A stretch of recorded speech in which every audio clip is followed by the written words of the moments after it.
You trained, you traveled, you made weight, you stepped on a mat, and still your name was not on the Team Illinois list. That hurts. But here is what I want every girl listening to know. Not qualifying does not mean you failed. It does not mean you're behind. And it definitely does not mean your summer is over. Today's episode is for the girls who are disappointed, the parents who are trying to say the right things, and the coaches who want to help their athletes to keep moving forward. Because sometimes the biggest growth happens after the tournament did not go your way.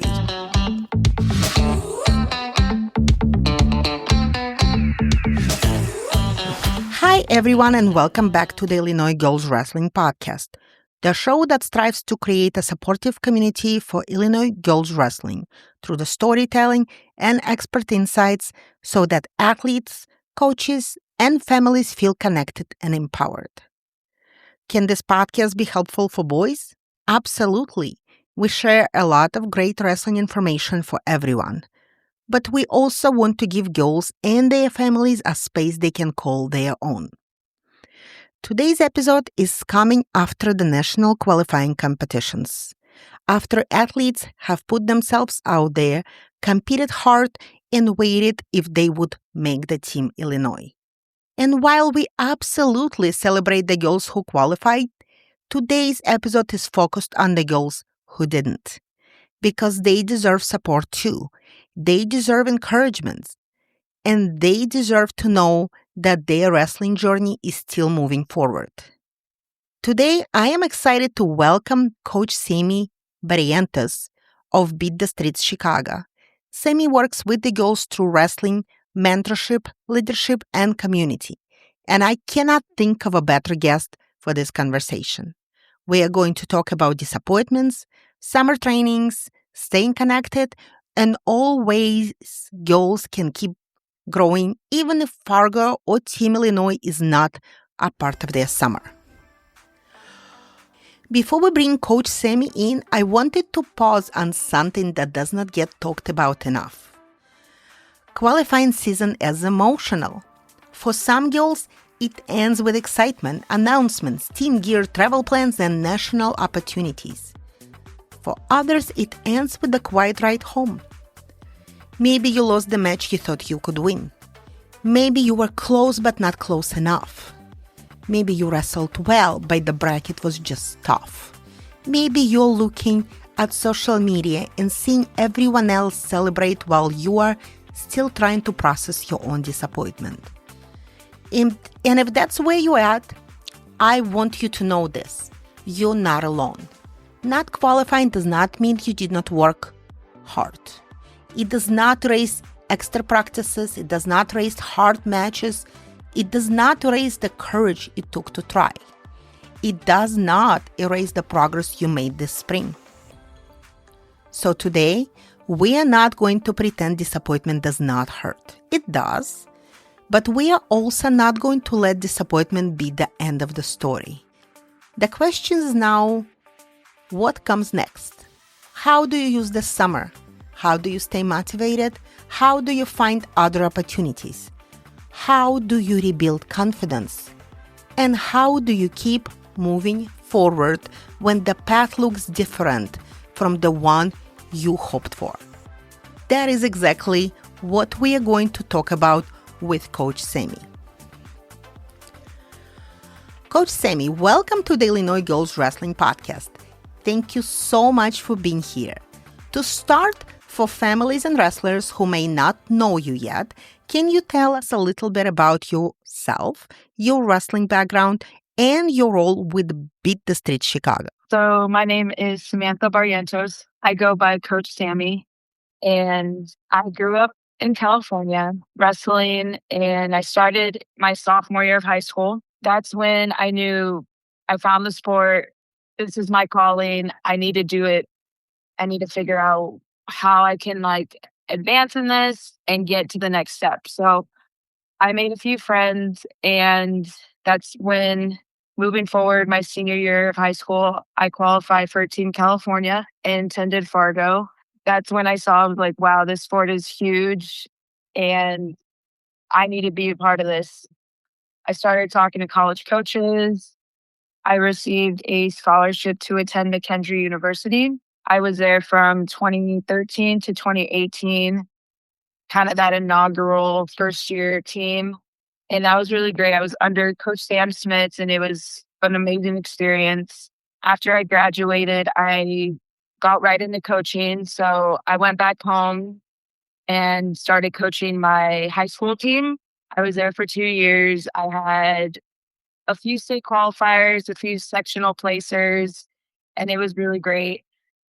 When COVID came by, I moved over to Colorado Springs and started up another high school wrestling team. I was there for 2 years, and in the short 2 years, it was pretty amazing. We went from being 12th in the state to being number 2 in the state. And we were 5 points shy away from winning the state title in Colorado. So it was really awesome. It was really fun. But that's when I got a phone call from Mike Powell. He is the executive director for Beat the Street Chicago. And that was kind of like shocking. Like, I'm like, wow, how did you know my name? How did you get my contact? What's this about? And he was talking to me, and I was being very hesitant because when I graduated McKendree in 2018, I actually promised myself I'd never move back to Illinois.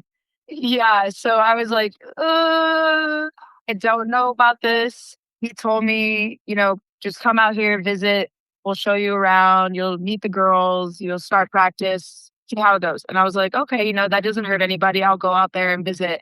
And when I came out here, I immediately fell in love with the mission, everything they did with the kids. And then when I met the girls, they came to the facility after school. I met them and I was like, oh my God, these girls are so amazing. And most of the part was I saw myself in them. I saw myself, that young girl that just found the sport, doesn't have the resources to be successful, but is very eager. So when I came back to Colorado, I talked to my family and I was like, I'm moving to Chicago. Beat the Streets Chicago does more than just run wrestling practices. From what I understand, it is really about building young people through wrestling. Can you explain what Beat the Streets does and how the girls program fits into the bigger mission? Yeah. So Beat the Street Chicago, we say we're building life champions, not just wrestling champions, but we're building life champions. People or young kids that when they get to the age of becoming an adult, they are successful. They know how to communicate. They know how to, office management skills. They're able to communicate. They're able to, get a job, build a house. And with that, we 365 days out of the year, we're with them. You have this squad that's called Life Champions. We meet every Sunday or one Sunday out of each month. And with that, we put them through job interviews. We put them through financial literacy. We bring in different careers to like do a career fair, see, what avenue or what trade they want to go into. We go over college applications and what that college process looks like. And then, day to day, we have many opportunities where we're able to pick up some kids from school. We drive them to our facilities. We provide them with healthy snacks, with tutors to get their homework and schoolwork done. And then after that, we start wrestling practice. And then with that, with the girls program feeding into that, these girls come into this place and it's more than just this after school program that they're attending and a part of. It's a safe place. It's somewhere where I've heard this multiple times where, it's where all their friends are. They may or may not have friends at school. They may or may not be getting bullied at school. And so when they come to this facility, they feel loved, they feel cared for, they feel heard. They have all these other friends, and it's their safe place. This episode is really centered around girls who competed through the qualifying season and did not make Team Illinois. What would you say to the athlete who trained hard, wanted to qualify, and is now feeling disappointed, embarrassed maybe even, or maybe questioning herself? So a lot of times when I talk to my athletes and, there was a few of ours that didn't get there, self-reflection. This is the time and moment, like, let's self-reflect, let's look in. Was there some point in time that did we do everything we could to be prepared for this? Did we, take a few shortcuts thinking that it wasn't going to show? And we all know wrestling is a brutal sport. You fully get exposed out there in that circle. So, you know, were you able to do everything in your power? Yes or no? And if it was, that's okay.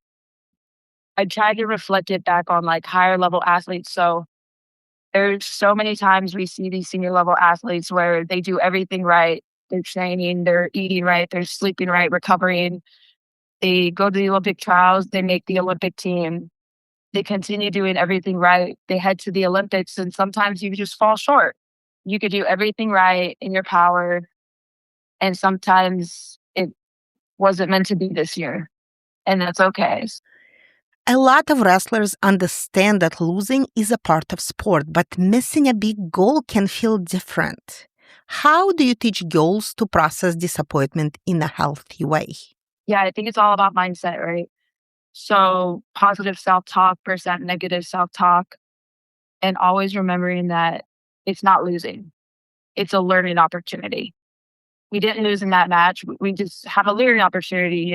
What position did you struggle in? What position can we get better at? Was it our speed? Was it our endurance? Did we allow the match to fall into the ref's hands? There's a lot of things that we can control, and then there's a lot of things we cannot control. Breaking that down into what learning and points can I make and not focusing on the loss. Sometimes athletes feel like I did not qualify, then the whole season was a failure. How would you help them look back at the freestyle season differently? I like to say all the time again, your results are not defining your self-worth.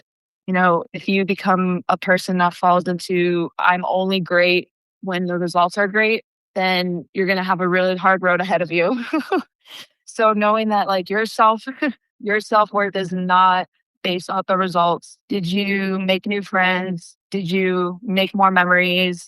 Did you get closer to your coaches? And essentially, did you get 1% better? Maybe this wasn't our year, but we did get 1% better. We made a whole lot more progress in other aspects. So still be proud of yourself. For girls who are not going to Fargo or not on the Team Illinois, what should they understand about summer wrestling? There's a lot of girls in the state that wrestle year round. They wrestle all summer. They wrestle into the fall new season, their next high school season, and then right back into spring and summer. And burnout is a real thing, mental and physical burnout. So having that self-reflection and figuring out what happened, why didn't I reach my goals? And maybe my route is take a little break, because breaks away from the sport is rejuvenating. You get back a few weeks later, maybe a month later, and you have that fire under you. You're excited, you're happy, and all of a sudden you make those jumps that you were looking for all last season.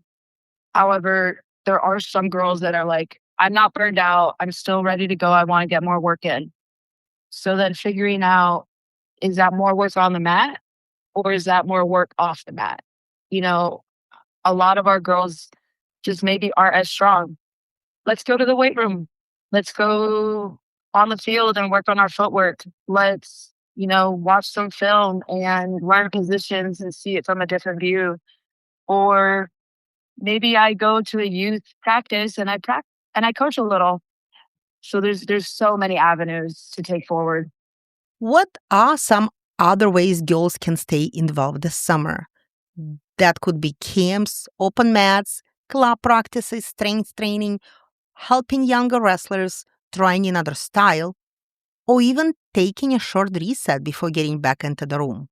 What options do you encourage girls and families to look for? If you're that girl, maybe we go to the weight room 3 times out of the week and we're in the practice mats 2 times a week, and still having that balance of I'm working towards my goals, but it's kind of looking a little different. Let's say a girl has June, July, and August in front of her. She's not going to Fargo, but she wants to improve before Folkstyle season. What should she focus on? I would look into different open mats and different camps. This is the time where you have full range of exploring, traveling, going into different rooms and being exposed to different coaches and their styles, and then figuring out what works for you and what doesn't work for you. I would say, go on Facebook, go on Trap Wrestling, go on USA Wrestling, look through different forums, look through different search engines, and find those opportunities. I know there's a lot of places in the state that do open mats, and it's like, free for charge as long as you got the USA Wrestling card. Or sometimes there's, hop in fee. But I definitely encourage kids to explore and go into different places, because your toolbox can be a wide variety of multiple coaches, and maybe a coach shows a move that you've seen a billion times, but it's just in a different way. And all of a sudden it clicks, it works for you, and you wouldn't have had the opportunity if you weren't able or willing to go into different rooms and, get different feels.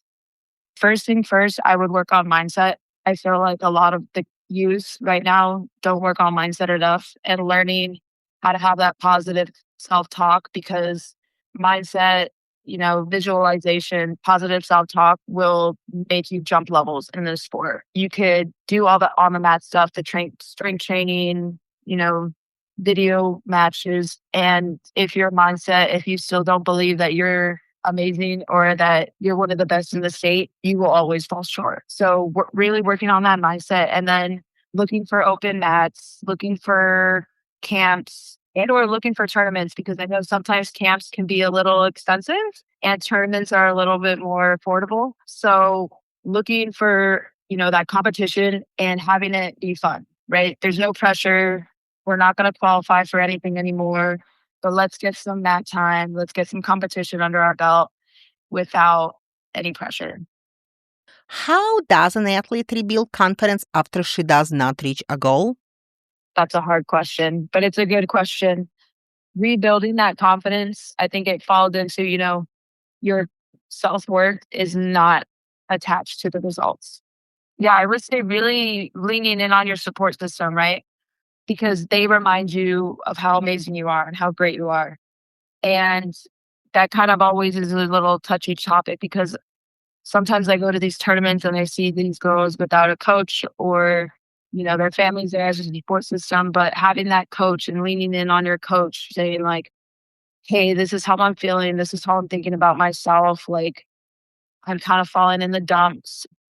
What should I do? And hopefully your wrestling coach is there for you, supports you, and reminds you that you're a great wrestler. You hit a wall. We'll break through this wall together, and we'll get through it. And let's talk parents. A lot of parents are listening to this episode after a tough tournament, or maybe a few days later when emotions are still heavy. What should parents say or not say after their daughter does not qualify? Yeah, first and foremost, really knowing your daughter, because some girls immediately want that support and that love. And some girls just need a little bit of space to process their emotions and what just happened to them. So parents knowing your daughter. And if you don't know your daughter, that's okay. We're teenage girls that are always changing. So give them a little bit of grace. But parents just really being that big support system, regardless of the results, right? A lot of kids, they want to make their parents proud. They want to make their parents happy. And when a parent or athletes feel the pressure of the parents, I need to win or else they'll be mad at me, or I need to qualify, or I'm going to get yelled at. That's kind of heartbreaking to hear as a coach. And so And I know, you're like, I put this time, I put this effort, energy into my daughter and money. Yes. Really just loving them and supporting them through the process because regardless of what happens, they know that, they have a fallback. They have that mom or dad that loves them. Everything's still going to be okay. And that having that pressure off of them when they're in the mat, in the circle, it kind of allows them to wrestle freely, right? They're not thinking of, the stress or the pressure or what could happen after the match. They're like, hey, everything's good. I'm calm. I feel no pressure. I'm having fun out here. And you'll start seeing your athlete change a little. One thing I love about girls wrestling is that athletes can grow as leaders even when they are not the most decorated wrestler in the room. How can girls who did not qualify still become leaders? I would say if you're attached to a wrestling club, I would start talking to your coaches and asking if you can volunteer at the youth practices, right? Those 5 to 8 year olds, they're a little squirrely, but if you can teach them how to do a takedown, a double to a half, sprawl, circle behind, you start seeing wrestling and the moves in a different way, and your brain starts processing that. Immediately, you become a better athlete. And then, if you don't have that opportunity of coaching, I would say be a leader in your practice room at your practices, right? There's the vocal leaders, but then there's also the leaders that show by example. So being a good partner, showing up on time, reminding your teammates not to talk when your coach is talking, little things like that can really start defining you and separating you from the whole crowd to a girl that's here for the right reasons. And trust me, all the coaches see those little things. I know at least with us, sometimes the high school girls go and coach those little girls. And I can't tell you how much it makes the little girl's day. When a little girl sees an older girl come into their room and they're like, oh my gosh, like, you wrestle? Help me, please. I love you. You're the best. What about this? They become your biggest fan. They look up to you, they admire you, and they're forever going to remember that moment. Let's think bigger picture. When girls are young, it can feel like every tournament is everything. But as a coach, you see a bigger picture. What do you wish more girls understood about the long road in wrestling? I'm all about quotes. So I have a quote. It says, Rome wasn't built overnight. And we want to have this empire. You are going to develop an empire, but it's not going to happen overnight. We're going to chip away at it every day. Every day, get 1% better, add a brick to your wall, sharpen the tool in your toolbox, and know that if you push every day just a little bit, that eventually it's all going to come forward. It's all going to come together, and trust the process, right? Trust the process. Trust that there's going to be some steps you go backwards. There's going to be times you move 5 steps forward. There's going to be times where you're going to be stuck at level 72 for 3 days. But just trusting that process and knowing that as long as I'm doing the right things, my daily habits, I'm going to get to where I want to be. Coach Sammie, I want to end the interview with an athlete who is listening right now and still feels disappointed. Maybe she's thinking I'm not good enough. Maybe she is comparing herself to teammates who qualified. Maybe she is wondering whether she should keep going. What is your message to her? First, I want to ask, how long have we been doing freestyle? I know, if it's your first year ever doing freestyle, it's a big adjustment coming from Folkstyle to freestyle. If it's your second year in freestyle, you're still learning how to swim in the water. So don't be hard on yourself. Know that you're an amazing person. You're great. Trust yourself. A lot of times, you have that beautiful blast double, but we're not hitting our beautiful blast double. Believe in yourself, trust yourself, and know that you are going to get there. Don't stay in this funk. Feel the emotions, feel the process, but then be like Dory from Finding Nemo, short-term memory. Forget about it, move forward, start making those action steps to reach the next goal. That's when journaling, self-reflection comes in. Be honest with yourself. See where some holes might have been throughout the year, the season. Reflect on that. See how you can make it better and make those adjustments the following season coming up. And know that it's all going to be good. If you stay positive, if you continue on the path and do all the right things, it's all going to work out. Thank you, Coach Sammie, for joining us today. This was gold, and I absolutely thank you for coming to a podcast and talking about it today. Yes, thank you so much for having me. This is an honor.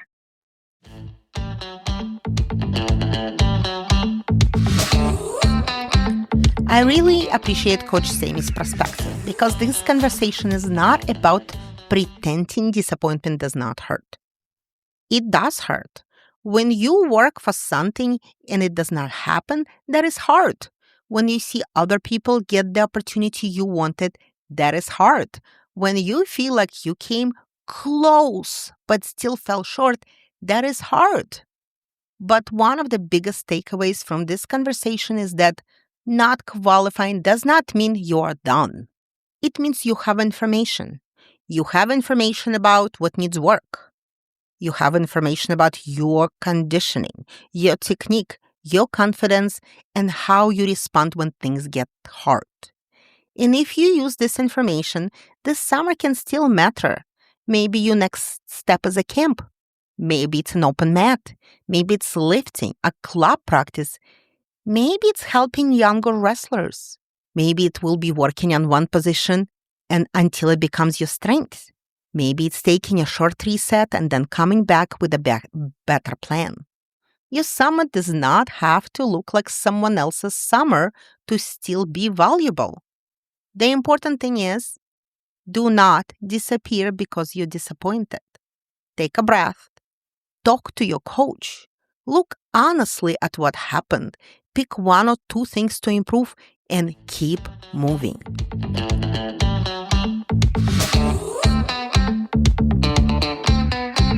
Thank you again to Coach Sammie Barrientos of Beat the Streets Chicago for joining us and sharing such an important message for athletes, parents, and coaches. To every girl listening who did not get the result she wanted, we see you. We are proud of you for stepping on the mat, and we hope this episode reminds you that your wrestling story is still being written. If this episode helped you, please share it with a wrestler, parent, or coach who may need encouragement after qualifiers.